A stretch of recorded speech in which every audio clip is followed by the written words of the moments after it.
എബ്രോഡിലെ എല്ലാ MBBS യൂണിവേഴ്സിറ്റീസിലും നമുക്കറിയാം ഈ പറയുന്ന അഡ്മിഷൻ പ്രോസസ്സ് ഭയങ്കര ഡിഫറെൻ്റ് ആണ്. സോ ഇപ്പോൾ ഉസ്ബെക്കിസ്ഥാനിൽ തന്നെ ഇപ്പോൾ നമുക്ക് മെയിനായിട്ട് TMA അല്ലെങ്കിൽ TSMU Tashkent state medical university പറയുകയാണെങ്കിൽ അവിടെ ഇന്റർവ്യൂ വഴിയാണ് നമുക്ക് അവിടെ അലോട്ട്മെന്റ് അല്ലെങ്കിൽ അഡ്മിഷൻ സെക്യൂർ ആവാം.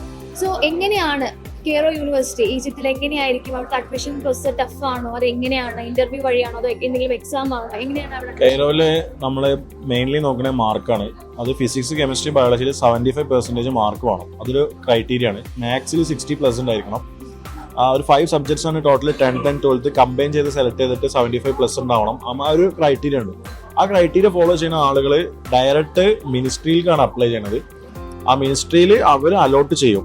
ഫസ്റ്റ് ഓപ്ഷൻ, സെക്കൻഡ് ഓപ്ഷൻ, നമ്മുടെ നാട്ടിൽ എങ്ങനെയാണോ നീറ്റ് എഴുതി കിട്ടുന്നത് അതേപോലെ തന്നെ. അപ്പോൾ അതിൽ നമ്മൾ കെയ്റോ കൊടുത്തു കഴിഞ്ഞാൽ കെയ്റോക്ക് അലോട്ട്മെന്റ് വഴി കിട്ടണം. അതൊരു ഒഫീഷ്യൽ പ്രോസസ്സാണ്. മിനിസ്ട്രി ത്രൂ ആണ് കാര്യങ്ങൾ. മാർക്ക് ഇമ്പോർട്ടൻ്റ് ആണ്.